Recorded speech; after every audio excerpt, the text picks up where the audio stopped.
Hey everyone, thanks for joining me again and popping in for this week's video. I'm going to go a little longer in this video, kind of review some of our philosophy stuff and just check in with you guys again on some different things. Before I do that, I do want to just go over quickly the guide for this week. So it is Pastor John's first week back, by the way, so say hey to him. All the kids are happy that the candy is back. I think Jason and Sherry guys is also happy that the candy's back. And so he's back. And this week, the last words of Jesus that we're looking at are him asking John, the disciple, to take care of his mom. So Jesus asks John to take care of Mary. And so we're going to look at why, like why he did that, what that means. And so kind of the way that we're going to kind of bring that in and apply it is the understanding that many times people that are not necessarily related to us do become our family.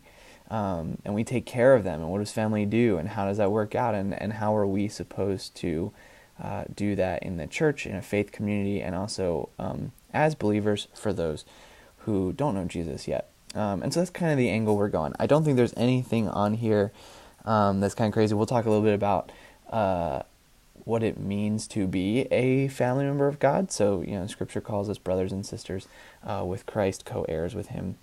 And so what does that mean? How does that play out? That kind of thing. So you're going to walk through a little bit of that. So check that out when you watch this video, either before or after. Doesn't matter. So give you an update on that. Registration reminders for Spring Retreat and Momentum. If you're coming to Spring Retreat, please register for that for sure. Because I need to know who I have going. And if you just tell me you're going, I'm going to forget. So it's a lot better if you just register and then I have you written down somewhere. Same thing with Momentum, and I will pay for I will do your payment on the back end, so you don't have to worry about that. So you fill out all your information and we will be good to go. All right, so here's the deal. I just want to take a few minutes and, as always, if you have questions about what I just said, just feel free to text me or email me or call me or whatever. Just a reminder on some of the philosophy things, why we do what we do, how we do it.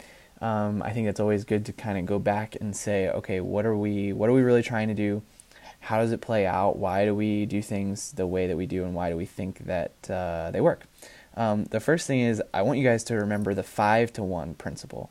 5-to-1 principle, if you don't remember or you haven't heard me say it before, is the idea that studies have shown if a student, they're the one, can have 5 adults in their life that have invested in them spiritually as they're growing up, they are much more likely, like 50% more likely, to actually engage in church and in ministry and in live out their faith as adults.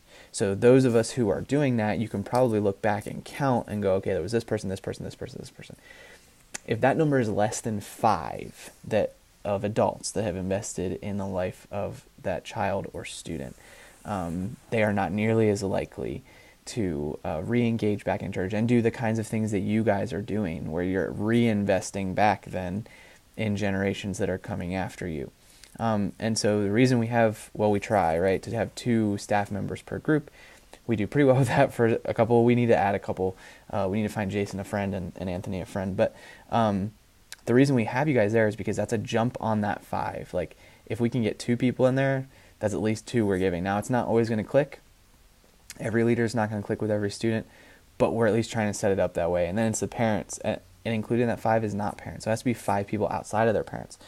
So then we also work to try and find a couple of other people.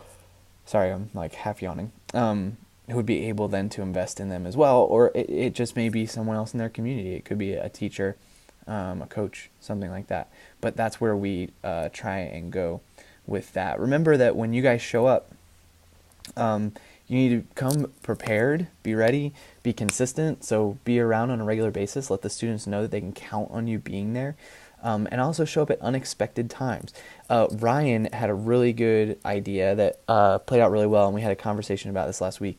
He had a Fortnite, which is a video game, night at his house, and so a bunch of the middle school boys came, a bunch of the high school guys came.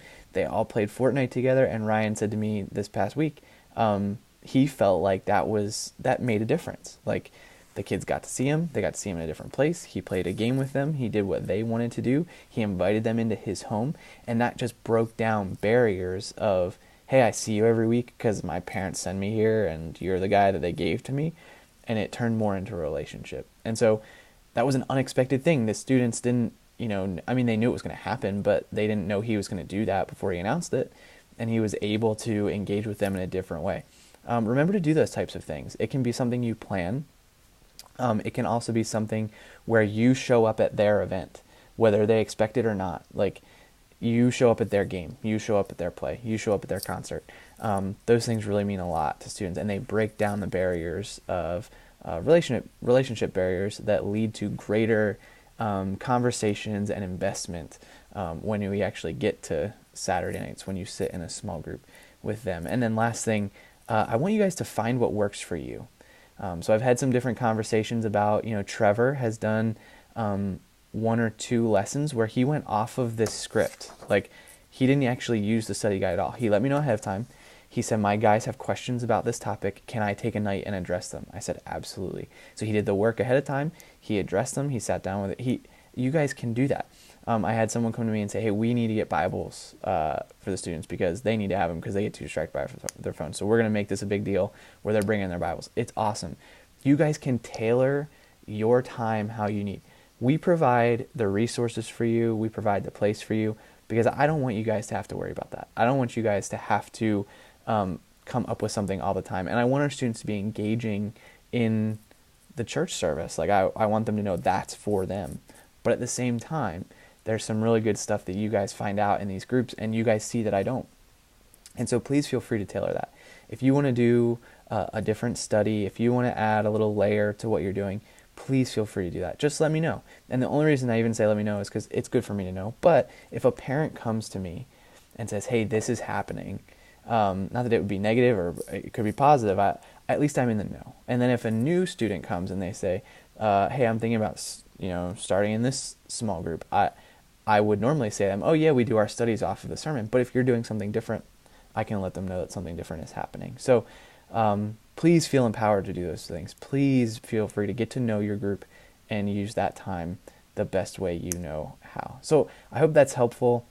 Just a quick reminder and some encouragement to you guys to do some of the things that you feel led to do. Let God lead you and show you how to invest best in your group of students. I appreciate all of you. Thanks for showing up.